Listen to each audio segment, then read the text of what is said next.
नीता चौहान, सहायक आचार्य राजनीति विज्ञान, राजकीय महाविद्यालय केकड़ी। आज हम अपने ई लेक्चर के अंतर्गत कौटिल्य की षाड्गुण्य नीति के बारे में विस्तार से चर्चा करेंगे।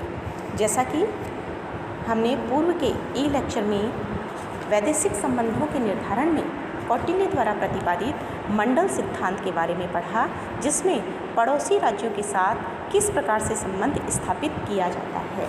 उसी क्रम में आज हम पढ़ेंगे अन्य राज्यों के साथ व्यवहार स्थापित करने के लिए किस प्रकार से नीतियों का इस्तेमाल किया जाए। कौटिल्य ने 6 लक्षणों से युक्त षाड्गुण्य नीति का प्रतिपादन किया है, जिसके आधार पर पड़ोसी राज्यों या अन्य वैदेशिक राज्यों के साथ अपने व्यवहार का निर्धारण किसी भी राष्ट्र के द्वारा किया जा सकता है। ये 6 लक्षण इस प्रकार से हैं। आप देख रहे हैं: संधि, विग्रह, यान, आसन, संश्रय, द्वेदी भाव। अब हम इन पर विस्तार से चर्चा करेंगे। पहले नंबर पर आता है संधि।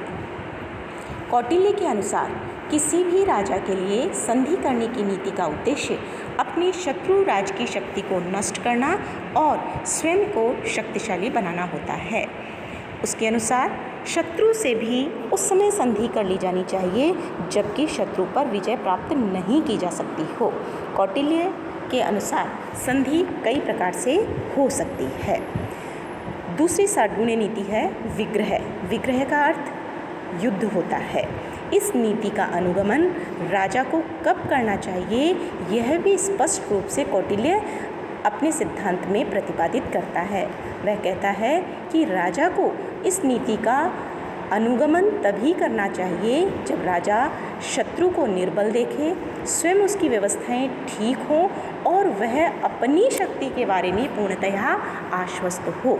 विग्रह नीति का अनुसरण करने के पूर्व राजा के द्वारा राज्यमंडल के मित्र राज्यों की सहायता प्राप्त कर लेने की भी व्यवस्था की जानी चाहिए।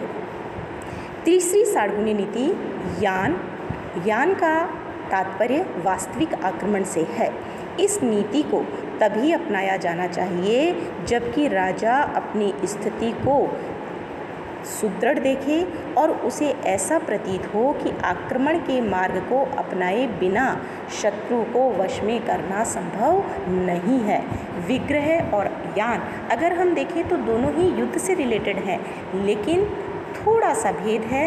यान विग्रह से आगे की स्थिति है, यानी आक्रमण किया ही जाएगा जब राजा स्वयं को शक्तिशाली मान ले।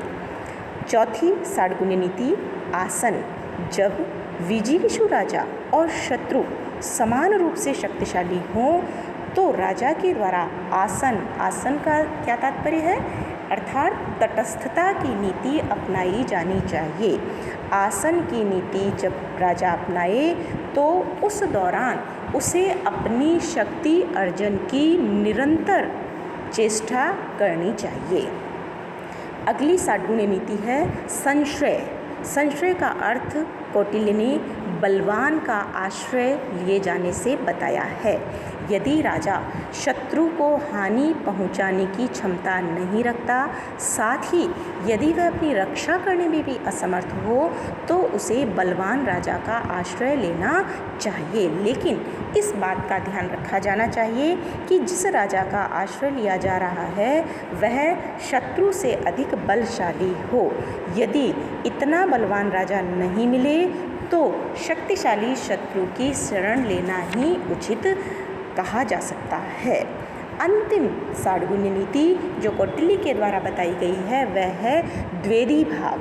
द्वेदी भाव की नीति से कौटिल्य का तात्पर्य है एक राज्य के प्रति संधि और दूसरे राज्य के प्रति विग्रह की नीति को अपनाना। जब अपने उद्देश्य की पूर्ति के लिए एक राज्य से सहायता लेने और दूसरे राज्य से लड़ने की आवश्यकता हो तो द्वेदी भाव नीति अपनाई जानी चाहिए।